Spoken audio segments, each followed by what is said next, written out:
আরে, আজকে তো অনেক দেরি হয়ে গেল ঘুম থেকে উঠতে। আজকে একা একাই কাজ করতে হবে। জমিতে যাই, তাড়াতাড়ি যাই জমির দিকে। এই বলে চাষি নিজে জমির দিকে চলতে লাগলো আর মনে মনে ভাবলো যে ভগবান আর কতদিন আমাকে গরিব করে রাখবে। এই কথা ভাবতে ভাবতে চাষি জমিতে পৌঁছে যায়। চাষি এবার বলে, হে ভগবান, আর কতদিন এত কষ্ট করব? একটু কি সুখের মুখ দেখাবে না দুর্গা? ঠাকুর, সামনেই তোমার পুজো। বাড়ির জন্য জামা কাপড় সবকিছু কেনাকাটা করতে হবে। ভগবান, তুমি একটা কিছু করো। এই কথা ভেবে চাষির মন খারাপ হয়ে যায়। চাষি অনেক কাজ করে একটু গাছের তলায় যায় বিশ্রাম নিতে, এবং সে একটু আরাম করতে করতে ঘুমিয়ে পড়ে।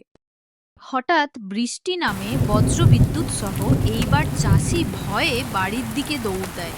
চাষি বাড়ির দিকে জোরে ছুটতে থাকে। এই মধ্যেই আকাশ থেকে এক জোরে বজ্র বিদ্যুৎপাত হয়, যার আলো ছিল বিশাল। চাষি কোনো মতে ভয়ে ভয়ে তাও ছুটতে থাকে। কোনো রকমে বাড়ি পর্যন্ত পৌঁছায় চাষি। চাষের বউ বলে, কই গো, তুমি বাড়ি চলে এসেছো? এসো, একসাথে খেয়ে নিন। চাষি আর চাষের বউ রাতে খাওয়া দাওয়া করে ঘুমিয়ে পড়ে। এদিকে গ্রামে সারা রাত ধরে প্রবল বৃষ্টি হয়। পরের দিন সকালে চাষি ঘুম থেকে উঠে বসে বলতে লাগে, এখনো বৃষ্টি হচ্ছে। হায় ভগবান, এমন বৃষ্টি হলে কি করে চলবে আমাদের সামনে? এত বড় পুজো, গিন্নি কি করে এত কিছু হবে গো? না গিন্নি, এইভাবে বসে থেকে হবে না। এই বলে চাষি উঠে জঙ্গলের দিকে কাঠ কাটতে চলে যায়। চাষি ভাবে যে কাঠ কেটে বাজারে বিক্রি করে কিছু টাকা পয়সা ইনকাম হবে। চাষি গভীর জঙ্গলে চলে আসে এবং সে চলতে চলতে একটি গাছ দেখতে পাই। সেভাবে এই গাছটাই আমি কাটি, আর গাছটা কাটতে লাগে। হ্যাঁ হ্যাঁ, এই তো পেয়েছি একটা বড় গাছ। এই গাছটাই কাটি। এই বলে চাষি গাছ কাটতে থাকে।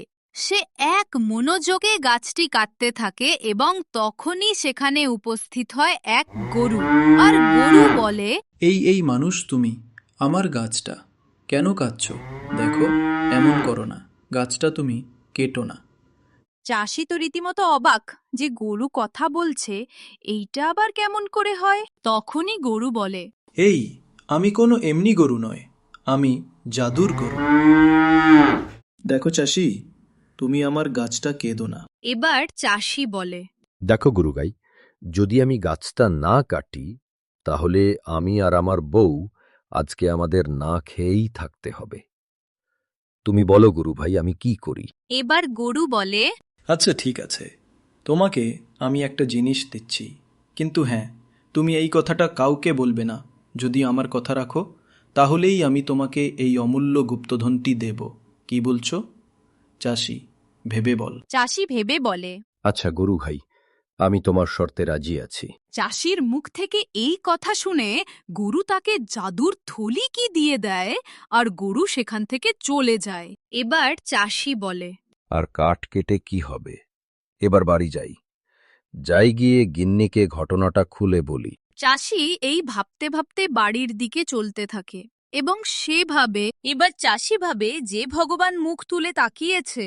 চাষি ভাবে, হে দুর্গামা, ঠাকুর, তুমি আমাদের কষ্টর দিকে দেখেছ, ধন্যবাদ। চাষি এখন অনেক খুশি ছিল, তার পুজোটা ভালোই কাটবে। বন্ধুরা, তোমাদেরও পুজো কেমন কাটাবে তোমরা অবশ্যই কমেন্টে বলবে। চাষি বাড়ি পৌঁছে তার বউকে বলে, কই গো, দেখো আমি কি নিয়ে এসেছি। কি নিয়ে এসেছো তুমি? দেখি, দাও তো আমাকে, দাও দেখি। চাষি চাষির বউকে সমস্ত ঘটনাটি খুলে বলে। তো বন্ধুরা, এইভাবেই আজকের গল্পটি শেষ হয়ে যায়, জাদুর গরুর গল্প। তো ছোট্ট বন্ধুরা, তোমাদের যদি ভিডিওটি ভালো লেগে থাকে, তোমরা অবশ্যই চ্যানেলটিকে লাইক এবং সাবস্ক্রাইব করবে, ওকে? আর তোমরা যদি এরকম ভিডিও দেখতে চাও, তো কমেন্টে জানাও। টাটা।